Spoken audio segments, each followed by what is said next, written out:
Horror कहानियां थी। काला जादू। अपने बेटे रिशु के माथे से टपकते हुए पसीने को देखकर सविता की हालत खराब हो गई। ऐसा आज पहली बार नहीं हुआ जब रिशु नींद से घबरा कर जागा है। हाय मेरा बच्चा, न जाने किसकी नजर लग गई है तुझे। जब से मेरे बच्चे ने 10वीं के एग्जाम में स्कूल टॉप किया है तब से रोज बुरे बुरे सपने आने लगे हैं। हाँ माँ, मैंने आज फिर से एक काले साए को देखा। वो यहीं मेरी आंखों के सामने खड़ा था। माँ मुझे बचा लो माँ। वो मुझसे कह रहा था कि मुझसे बदला लेगा। माँ कहीं ये प्रशांत। चुप कर, कैसी बात कर रहा है? दोबारा उसका नाम मत लेना।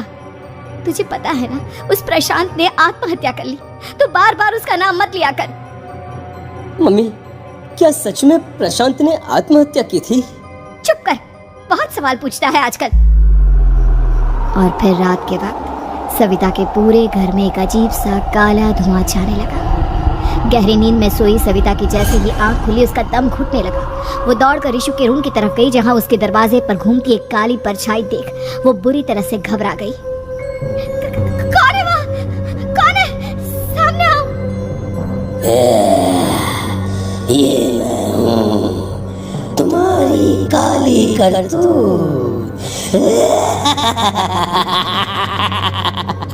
और अब मैं तुम्हारे बेटे को ले जाने आया हूँ।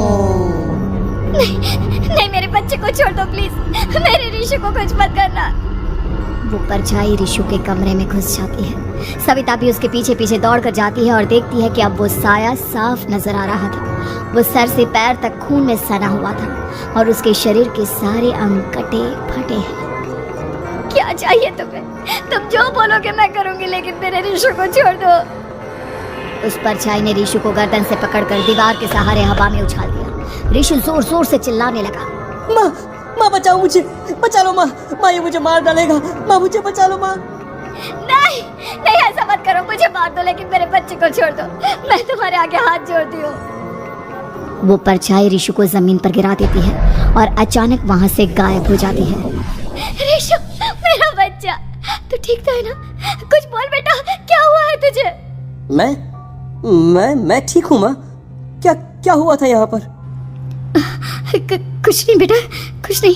तू परेशान मत हो। हम कल ही गांव के बाहर जो तांत्रिक महाराज रहते हैं उनके पास चलेंगे। ठीक है माँ, हम जल्द ही उनके पास चलेंगे। मुझे बहुत डर लग रहा है माँ। ये बार बार मुझे डरावने सपने आना, ये सब हमारे साथ क्यों हो रहा है माँ? अगले दिन सविता अपने बेटे रिशु को लेकर गांव के बाहर तांत्रिक के पास जाती है। जिस जगह पर तांत्रिक रहा करता था वो जगह बहुत डरावनी थी। चारों तरफ कंकाल और खूब भूतियां नजर आ रही थी। गांव से दूर वीराने में उस जगह पर जोर से आंधी चल रही थी। रिशु ने डर कर अपनी माँ का हाथ पकड़ लिया। माँ मुझे बहुत डर लग रहा है। ये कैसी जगह है?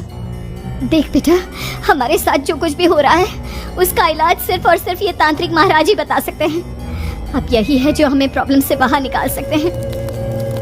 जैसे ही सविता और रिशु तांत्रिक की झोपड़ी के अंदर पहुंचे, वहां का नजारा देखकर उनकी आंखें फटी की फटी रह गई। तांत्रिक की झोपड़ी के अंदर कई सारे लोग अपनी गर्दन घुमा घुमा कर जोर जोर से चीख रहे थे। कौन हो तुम और यहाँ क्यों आई हो? महाराज, मेरे बेटे को कुछ दिनों से एक डरावनी काली परछाई नजर आती है और कल रात उसने मेरे बेटे पर हमला भी कर दिया।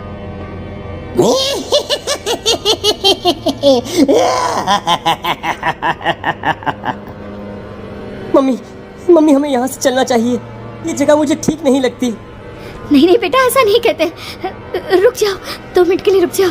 क्या कहा? काली परछाई? तुम्हारे बेटे पर किसी काली परछाई ने हमला किया? हाँ महाराज, वो कह रही थी कि वो मेरे बेटे को कुछ कर देगी। कोई उपाय बताइए महाराज, मेरे बेटे के साथ कुछ गलत नहीं होना चाहिए। तुमने किसी दूसरे के साथ गलत किया है तो तुम्हारे साथ भी गलत होकर ही रहेगा। तुमने किसी की जान ली है, किसी को मार डाला है तुमने। नहीं महाराज, मैंने ऐसा कुछ नहीं किया। मैंने किसी की जान नहीं ली। मुझे कोई उपाय बताइए। लगता है तुम इतनी आसानी से नहीं मानोगी। मैं तुम्हें अभी उस काली परछाई से मिलवा देता हूँ और वही सारा सच तुम्हारे सामने लेकर आएगा। सविता और ऋषु ने डर के मारे अपनी आंखें बंद कर ली। तभी अचानक तांत्रिक की झोपड़ी में अजीबोगरीब आवाजें गूंजने लगी। सविता और ऋषु बुरी तरह से कांप रहे थे। आंखें खोलो और अपने सामने देखो। क्या यही है वो जिससे तुम कल रात को मिली थी? बताओ मुझे। हाँ, इसने कल रात मेरे बेटे के ऊपर हमला किया था।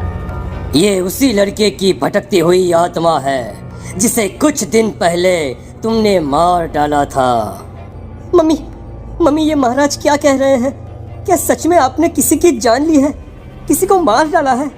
अगर हाँ तो बताइए ना मम्मी, किसको मारा है आपने? किसको? तुम्हारी माँ इतनी आसानी से सच नहीं बताएगी बेटा। इसने एक बच्चे की जान ली है। कहीं उसका नाम प्रशांत तो नहीं महाराज? वो मेरा दोस्त है, मेरा मतलब मेरा पड़ोसी है। सही पहचाना।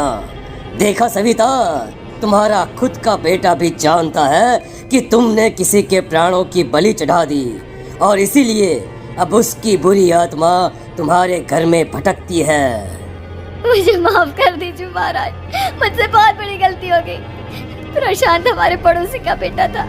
हर बार उसके नंबर मेरे बेटे से ज्यादा आते थे और इसलिए मैंने उसके कमरे के बाहर काला जादू किया था, पर मुझे नहीं पता था कि वो मर जाएगा। तुम्हारे उसी काले जादू वाली गुड़िया के अंदर एक बुरी आत्मा थी जिसने उस बच्चे के दिमाग पर बुरा असर कर दिया और उसी की वजह से उस लड़के ने अपनी बालकनी से कूदकर आत्महत्या कर ली। इसकी वजह सिर्फ और सिर्फ तुम हो, तुम। नहीं महाराज, जो कुछ भी हुआ मुझे नहीं पता था कि प्रशांत अपनी जान दे देगा। प्रशांत की आत्मा इस वक्त तुम्हारे सामने खड़ी है, हमसे बात करना चाहती है। बोलो क्या कहना चाहते हो? मैं जीना चाहता था, बड़ा होकर कुछ बनना चाहता था। आपके बेटे से मुझे कोई परेशानी नहीं थी। अरे वो तो मेरा अच्छा दोस्त था।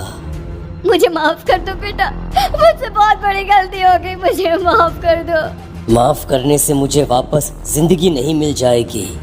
मेरे माँ बाप आज भी मेरे लिए रोते हैं। आपने मेरे साथ बहुत गलत किया है, बहुत गलत। और तभी अचानक प्रशांत की आत्मा वहां से गायब हो जाती है। सविता जोर जोर से रोने लगती है। सुन लिया तुमने? ये तुम्हारे अपने ही किए हुए पाप हैं जो इस तरह से तुम्हारे सामने आ रहे हैं। माँ, ये आपने अच्छा नहीं किया। सिर्फ 10th बोर्ड के एग्जाम में मैं टॉप कर पाऊँ इसलिए आपने मेरे दोस्त के ऊपर काला जादू कर दिया। नहीं मम्मी, नहीं, अब हम कभी खुश नहीं रह पाएंगे, कभी नहीं। मेरे दोस्त की आत्मा को कभी शांति नहीं मिलेगी मम्मी, कभी नहीं। लेकिन मैंने जो कुछ भी किया सिर्फ तुम्हारे लिए किया। वो लड़का हमेशा फर्स्ट पोजीशन पर आ जाता था और इस वजह से हमेशा तुम्हारे मार्क्स कम पड़ते थे। मैंने तो सिर्फ उस पर एक छोटा सा काला जादू किया था बेटा। मुझे क्या पता था कि उसका ये नतीजा निकलेगा। जिस गुड़िया को तुमने उस लड़के के कमरे के दरवाजे पर लगाया था, दरअसल उसके अंदर एक बुरी आत्मा का प्रवेश हो गया था, जैसा कि अक्सर काला जादू करते समय हो जाता है। मुझे अपनी गलती का एहसास हो गया है। मैं प्रायश्चित करना चाहती हूँ, आप बताइए मैं क्या करूँ? प्रशांत के घर जाकर उस काली गुड़िया को वहां से निकालकर यहाँ लेकर आओ। मैं उसे आग में जलाकर राख कर दूंगा और उसके बाद प्रशांत की आत्मा को हमेशा के लिए मुक्ति मिल जाएगी। अगली रात सविता चुपचाप अपने पड़ोसी प्रशांत के घर जाती है। प्रशांत के माँ बाप प्रशांत की मौत के बाद उस घर को छोड़कर हमेशा के लिए वहां से चले गए थे। जैसे ही सविता उस घर के अंदर कदम रखती है, उसका सामना अजीबोगरीब हैवानियत से भरी आवाज़ों से होने लगता है। ऐसा लग रहा था जैसे कोई बुरी तरह से चीख रहा हो। सविता जैसे ही प्रशांत के कमरे के बाहर पहुंचती है, वहां पर लटकी हुई गुड़िया के शरीर से खून टपकने लगता है। ये क्या हो रहा है? इस गुड़िया के शरीर से खून क्यों टपक रहा है? सविता हिम्मत करते हुए उस गुड़िया को वहां से उतारने की कोशिश करती है, लेकिन तभी अचानक से बहुत भयानक दिखने वाली औरत उसकी आंखों के सामने आकर खड़ी हो जाती है। मैं यहाँ से कहीं नहीं जाऊंगी और अगर तूने मुझे यहाँ से हटाने की कोशिश की तो मार डालूंगी मैं तुझे। नहीं नहीं, मुझे तुम्हें यहाँ से ले जाना ही होगा, नहीं तो मेरा बेटा, उसकी जान को खतरा है। मैं तुम्हें नहीं छोड़ सकती। अगर तुम्हारे अंदर हिम्मत है तो मुझे इस घर से बाहर ले जाकर दिखाओ। और ऐसा कहकर वो औरत सविता के ऊपर हमला कर देती है और उसे हवा में उछाल उछाल कर जमीन पर पटकती है। लेकिन तभी अचानक मौका देखकर सविता अपने हाथ में ली हुई सुई उसके हाथ में चुभो देती है। हाथ में सुई लगते ही वो औरत जमीन पर तड़पने लगती है। ये क्या किया तूने? ये क्या कर दिया? तुझे ऐसा नहीं करना चाहिए था। तांत्रिक ने मुझे कहा था कि तुझसे जीतने का सिर्फ यही एक तरीका है जिससे मैं अपने पापों का प्रायश्चित कर सकती हूँ और अपने बेटे की जान बचा सकती हूँ। और उसके बाद वो डरावनी दिखने वाली औरत एक छोटी सी जादुई गुड़िया में तब्दील हो गई और सविता ने उसे ले जाकर तांत्रिक को दे दिया। तांत्रिक ने जादुई गुड़िया को आग के हवाले कर दिया।